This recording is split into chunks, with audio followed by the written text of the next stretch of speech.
paglulustay sa kaban ng bayan. Imagine yung mga kababayan, kung isinekreto, kung ito ay confirmed na, based nga sa post ni SAS, okay? Confirmed na sinekreto yung pagpunta ng mga performers na yan. Pagbubudol na naman palangga sa inyo. Pangluloko na naman. Sabi ni Irene Manarang, birthday mo, 18. Happy birthday, Irene Manarang. O yan, Virgo ka rin pala. So bakit itinatago ito, Miss Elena, Tomita Vlog? Bakit itatago nila kung well, the fact na pera ito ng bayan. Kaya nila tinatago.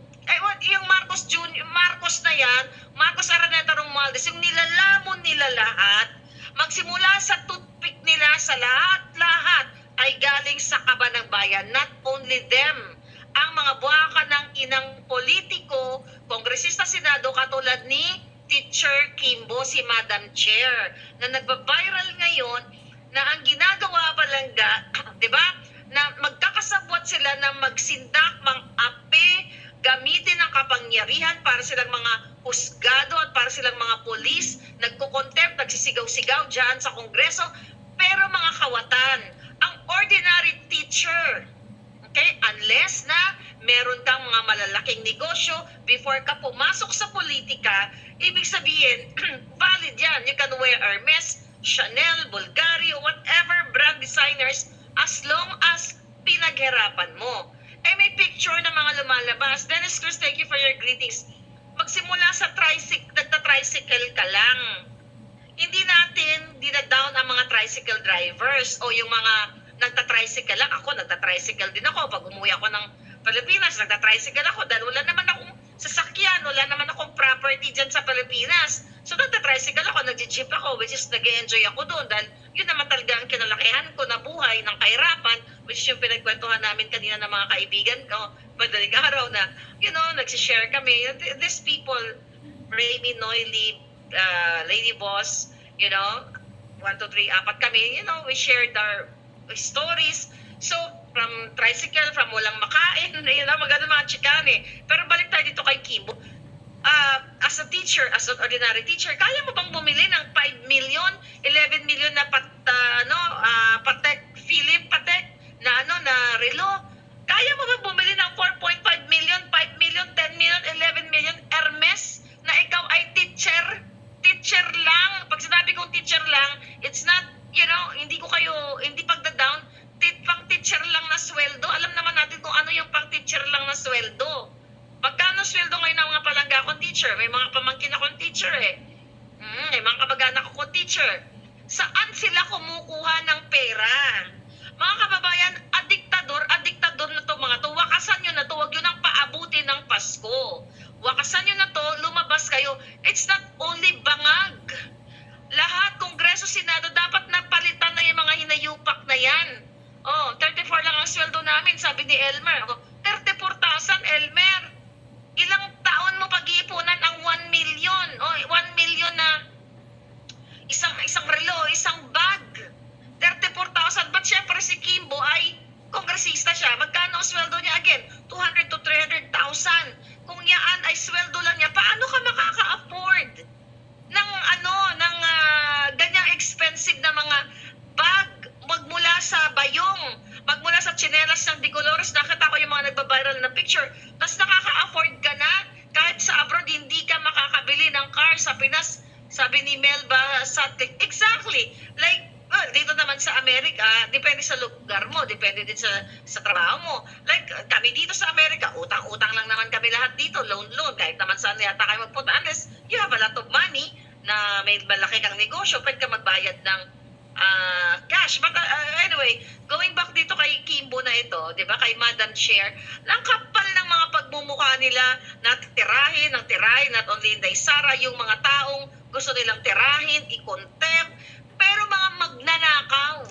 Di ba recently nagsulong ng batas ang, kung tama, correct nyo ako kung mali kasi, ito very impromptu na vlog natin. Ng Duterte Youth, sila Cardema yata, yung asawa ni Cardema, ni Mr. Cardema. Teka mo, sabi ni Rino de los Reyes, Madam Marlica, birthday ko po now, September 14, 1958, at 66 years old na. Oh my goodness. Happy birthday, Rino de los Reyes Palanga. Thank you for fighting with us. Millions and millions of Filipinos for fighting for what is right. Salamat dahil you're here at stay strong, stay happy, stay brave. Rino de los Reyes, it's your birthday today. Okay, balik tayo dito kay Kimbo. Mula sa nagta-tricycle, ngayon sobrang multimilyon ang buwaka ng inang sinusuot niya. Kaya nga si Cardem, yung Duterte youth, dapat talaga isulong yung bitay na yan. Para sa mga heinous crime, sa plunderer, corruption and everything. Recently lang, 8 years old na bata, mga palangga, dinukot. Iniyaya sa pagdating ng dinner time, hapunan, hindi na makita yung bata, wala sa kwarto. Tapos, after 3 days, nagurgur na. What's going on sa bansa natin? Tapos yung mga bangag na sabihin, hindi na naman nangyari yan. Noon na nangyari din. So really? So porket nangyari in the past, hindi na pwede mag-improve itong bangag na ito. Kung hindi nga nag-improve mas maraming mga batang nawawala. Kawawa yung mga bata. So eto dapat talagang may bitay tayo. May gurgur tayo. Dahil pag paulit-ulit ko sinabi, di ba? Siguro, hindi ko naman isinasabi na siguro narinig ng Duterte Youth Party List o whatever, kung tama ako. Kailangan na nating may gurgur. Hi, Nacho Problems. Thank you palaga. So, para tayo sa glasses. So, ito ay prescription glasses. But anyway, kailangan nyo nang mag-speak up. Sobra na, bakit may mga krimen na ganito? Bakit walang takot yung mga addictos benedictos na mangdukot ng mga kabataan at biglang gurgurin? 8 years old yung bata, kaluluoy mga palangga. Bakit may ganitong pangyayari? Dahil bangag na bangag ang buwakan ng inang Marcos Jr. Dahil inahayaan niyang kumalat, lurmami, mag-proliferate ang pulburon, ang illegal na pulburon. Kaya yung mga tao, mga kamag-anak, kaibigan ninyo, kapitbahay nyo, singhot ng singhot. Dahil 3-5 na lang, exaggeration lang yon, pero ibig sabihin, abot kaya na ang ipinagbabawal na gamot. Diba? Kasi kung yung pinagbabawal na gamot, kung 1 million pesos isa niyan, 1 gramo, mga kawatan lang na politiko, yung mga mayayaman, ang masisira ang julo. Yung mga mahirap, hindi yan kayang bumili ng 1 million per gram. I'm just saying. So ngayon, ito yung nangyayari ngayon palangga sa inyo. Kasi si Bangag Jr., sila ang mastermind ng pulburon. Siya nga mismo, addictus benedictus, ang asawa niya mismo pusher. Diba? Inalok si Cathy Binag. Yan ang gusto nilang mga issue na kalimutan. Ayaw nila ng drug test, pulburon test. Gusto nilang pagtakpan ng mga ganyang kadyutahan nila.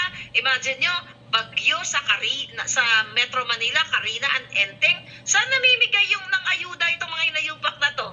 Si Tambalos sa Davao, namimigay sila ng ayuda at hindi ang claim nila is namimigay sila ng ayuda, let's say 5,000, 10,000. Pero ang totoo, hindi naman 5,000, 10,000 ang binibigay nila sa mga tao. Press release lang kasi binubulsa nila yung ayuda. So, and again, ang biktima nasa Metro Manila, pero doon sila namimigay sa walang bagyo. Nakita nyo mga palangga, every day na lang tayo na alam natin yung ginagawa ng mga yun, pero wala pa rin kayong action. Kaya sabi ko sa September 21, sa birthday ko, I hope kung may mga malalaking pagtitipon, yes, be part of it. This is not for me, this is all for you. Ang daming krimen. Dahil si Marcos Jr., si Lisa Talas, kidnapper, smuggler, kawatan, lahat. Kaya nga dapat may bitay tayo. Para the moment nung wala sila, gurgur silang lahat. Pagbayarin sila sa ginawa nila, panggugurgur, pangahayop. Yung ginagawa nila dyan sa, what do you call it? Sa Kongreso at Senado, na pagkukontempt na, katulad di kay Harry Roque, kay Spokes Harry Roque, dating spokesperson, di ba? Na gusto nilang pakialaman, pati mga private properties and everything, gusto nilang idiin si Harry Roque, gusto nilang idamay si Harry Roque, kasi yun ang gusto nilang gawin. Dahil galit na galit si Lisa Tanas at si Bangag Jr. dahil pinagbibintangan nila na si Harry ang may nag-leak ng video. Pero hindi naman. Ako naman ang nag-leak ng video. i-share ko lang sa kanila. Diba? Yung video na nagsumisingot si Bangag Jr. Ulitin ko, nanakot sila nung inilabas ko yun. Nakakasuhan daw ako dito sa Amerika, makipag-ugnayan sila sa Amerika, panagutin ako kasi deepfake. It's been July, August, magdadalawang buwan na. Wala silang ginawa na pagkakaso dahil ito daw ay deepfake. Kasi it's not deepfake. It's authentic video na si Marcos Jr. ay isang bangag na bangag. Diba? So kawawa kayo mga kababayan. Kawawa talaga. Bisaya vlog ni. Thank you talaga. Walang aksyon ng gobyerno. Namamatay kayo sa gutom. Hindi kayo nakakakain ng tama. Hindi kayo nakakatulog. Wala kayong peace of mind. Why? Wala kayong peace of mind dahil iniisip nyo yung kapitbahay ninyo na nagwawala. Ang kapitbahay ninyong nag-aamo, kadiktos benedictos, dahil sila ay mga biktima ng pulburon. Kaya nung panahon ni Duterte, sila ay mga nirehab. Million silang nirehab. Diba? Sama, sinabi nyo sa akin, sinabi nyo sa mga comment section, nung panahon ni Duterte, tumahimik ang inyong mga iskinita. Pero ngayon, nagpe-fiesta, nang dinudukot ang mga bata, ginugurgur na lang. Why? Kasi wala na po sa tamang kaisipan itong ating mga kawawang mga biktima, yung mga user, they are victims. They are victims kasi pinapayagan ng gobyerno ni Bangag na kumalat ng kumalat, mag-manufacture, magluto, mag-repack lahat ng ipinagbabawal na pulburon. Wala silang pakialam sa inyo. Sabi ni Luna the Great, sana tayo tatakbo parang wala nang pwedeng lapitan. Wala na talagang lapitan. So the only solution sa buhay natin ngayon, mga palagasapit, buhay nyo ngayon sa Pilipinas, get out. You go to the street and speak up. Ay, no, namatay yung aking kasi, ayan. Pero pa rin namamatay ng kusa. So lumabas kayo sa inyong mga tahanan.